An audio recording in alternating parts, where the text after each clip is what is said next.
If any one of you had a glimmer of hope for MSNBC, this should put it away. So, Ed Schultz, he is a broadcaster. He's now on RT America. So obviously he's a foreign agent because everybody from RT America is a foreign agent.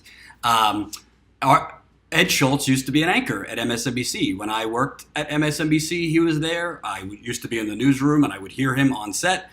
He was one of the few, I would say, was actually progressive at MSNBC. He brought on Bernie Sanders to his program more than just about anyone. He covered Bernie Sanders very much. They fired him at the time. He had a really highly rated show, but they fired him. My thoughts are because he was covering the TPP and how terrible the TPP was. So Ed Schultz is now at RT America. So he did an interview on somebody's show, and he basically exposed the kind of censorship that MSNBC put on him, particularly to make sure that Bernie Sanders was not covered. You ready for this?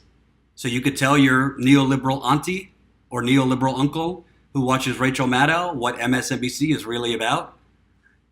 Listen to this part of the interview from Ed Schultz. And I hope your audience consumes this. There was more oversight and more direction given to me on content at MSNBC than there ever has been here at RT. And I think that it's very sad that that story is not getting out. I think it's many times I was told what to lead with on MSNBC. Many times I was told what I was not going to do, and I've got a story that had I not been involved in it, I would have never believed it. And Phil Griffin, who I consider a friend to this day, was a watchdog, far more than anything I am exposed to here at RT America. Did he tell you what to say? Did he tell you an angle to take? Often. In fact, when Bernie Sanders was announcing that he was going to be a candidate for the nomination of the Democratic Party in Burlington, Vermont, I was the only cable host between Fox, MSNBC, and CNN that was there live to cover it. Now, there were live cameras there, but we had coordinated with the Sanders campaign that at 5 o'clock he was going to make his announcement, and we were going to cover this on the Ed Show. I go to Bernie Sanders' house that afternoon and interview in the backyard, about a 15-minute interview. The grandkids are running around. It's a big day for the Sanders family. He's going to announce that he's running for president. We're going to carry it live later on in the day, and we're going to run this one-on-one tape with Bernie. 3,000 people are there on Lake Champlain. It's 5 minutes to air, and I get a phone call from Phil Griffin. You're not covering this. I said, Phil, Bernie Sanders is announcing he's running for president. He's going to be a president. I don't care. You're not covering this. And it got rather contentious. And Why though? I don't, well, now you're asking me for opinion. I'm giving you fact right now about what happened. And other people who were there with me will attest to the fact and back me up that this is what happened. We were told that we had to cover something down in Texas that was totally meaningless, and another press conference in Baltimore, which was already had been in the news for a few days. We're covering Bernie Sanders live. We're coordinated with his campaign. And I'm told 5 minutes before, you're not covering Bernie Sanders. Now, let me give you the opinion. I think the Clintons were connected to Andy Lack, connected at the hip. I think that they didn't want anybody in their prime time or anywhere in their lineup supporting Bernie Sanders. I think that they were in the tank for Hillary Clinton, and I think it was managed, and 45 days later I was out at MSNBC. And I thought it stunk. They gave me my contract. I signed a... I'm going to play the rest of it, but I just want to interject there. So, Ed Schultz, follow the sequence here. Ed Schultz, Keith Olbermann used to used to be the main person at MSNBC. Nowadays, he's lost his mind and he's a Russiagate hysterical man. But he used to be the primetime guy at MSNBC. When I first started paying attention to politics in the mid-2000s, I watched Keith Olbermann. He was a brilliant, brilliant source of opposition against George W. Bush and the Iraq War and all those things. And came off truly progressive.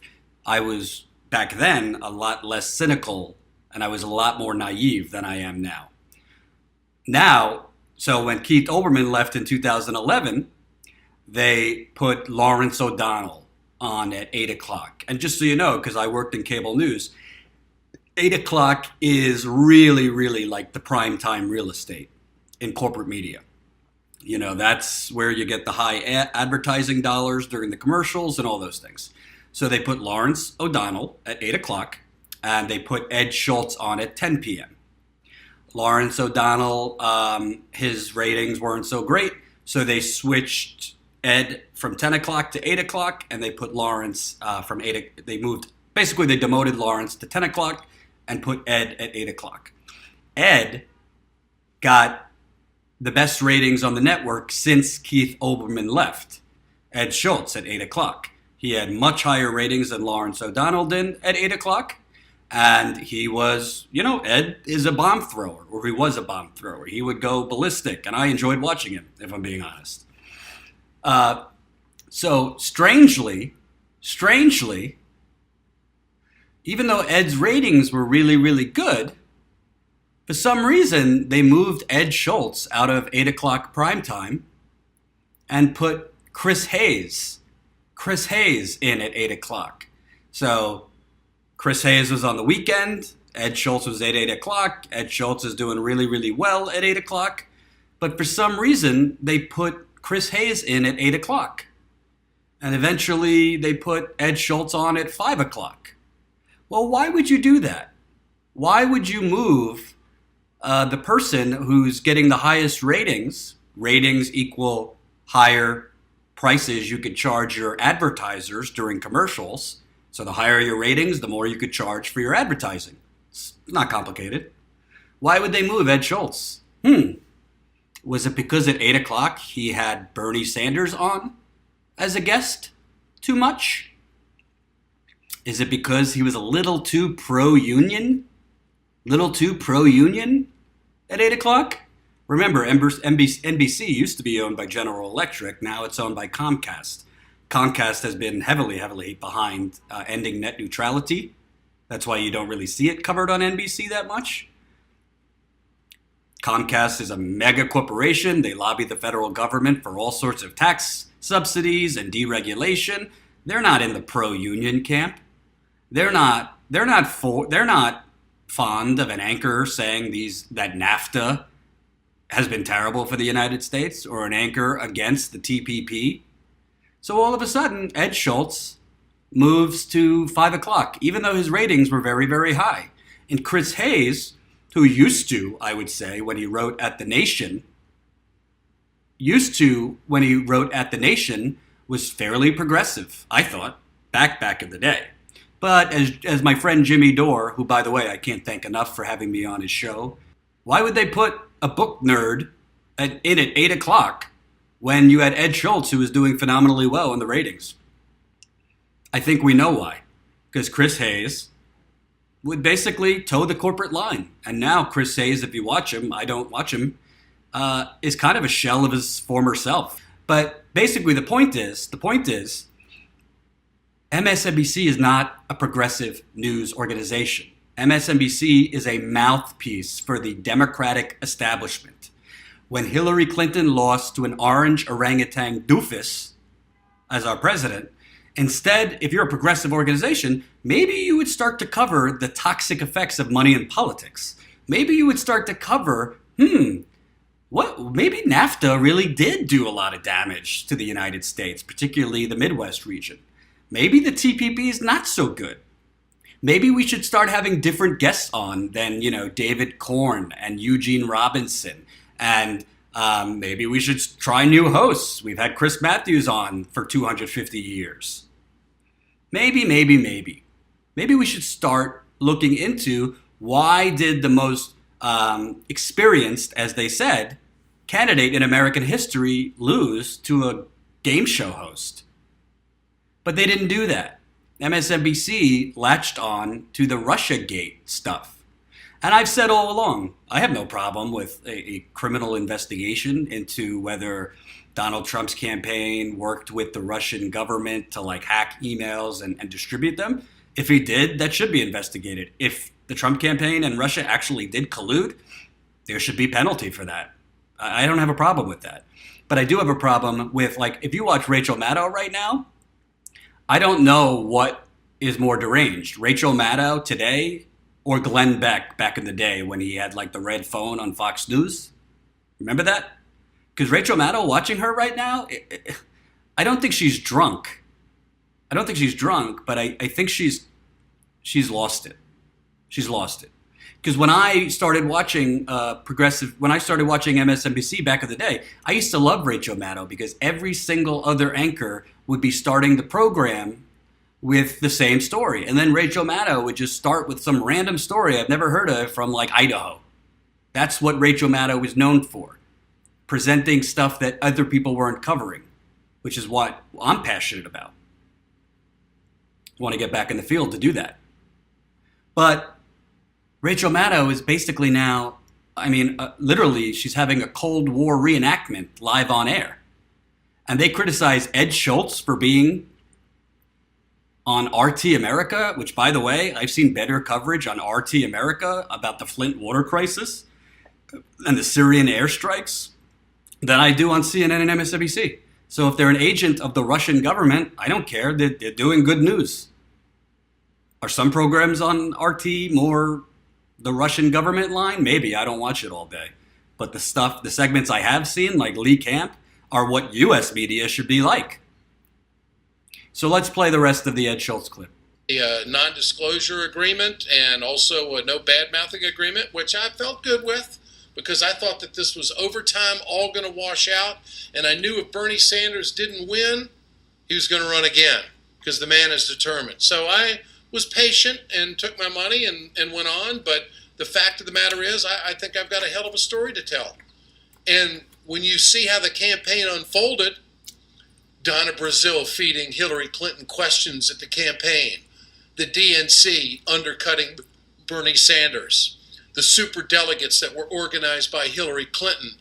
In my state of Minnesota, where I'm a resident and pay taxes, Al Franken and Amy Klobuchar were super delegates, and despite the fact that Bernie Sanders won Minnesota, they supported Clinton.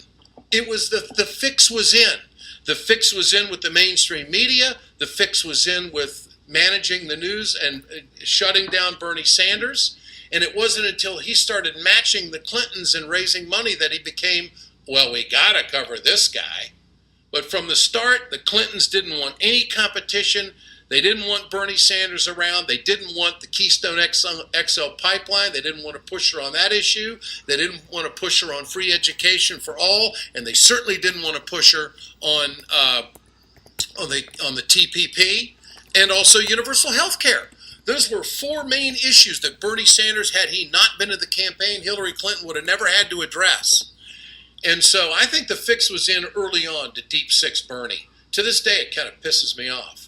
Because they talk about collusion. There's nothing more than collusion than this. Well, let me go and a little bit and talk a little bit more about Trump. Sure. And I'm sure that you've seen kind of what some of the things you said at MSNBC about Trump. One time, Wow. Give it to him, Ed Schultz. Give it to him. I don't really know if I need to add anything more. Ed Schultz literally just told you that do you know, by the way, for a cable news crew, it's not cheap. They sent Ed Schultz, producers of his, technical people of his, editors of his, up to Burlington, Vermont, to be the first, to be there live as Bernie made his announcement that he was running for president. I think Bernie had, at that point, 5,000 people in that attendance in Vermont. And then 5 minutes, and Ed did a sit-down interview with him for 15 minutes at his home, and you have the president of MSNBC calling you 5 minutes before you to go live, saying, "You're not going to cover this." And I just want to show you, Ed didn't mention this, but MSNBC is so corrupt. Look at this. In 2015, Comcast, the parent company of MSNBC, one of the vice presidents at Comcast is holding a fundraiser for Hillary Clinton. They're not even hiding it.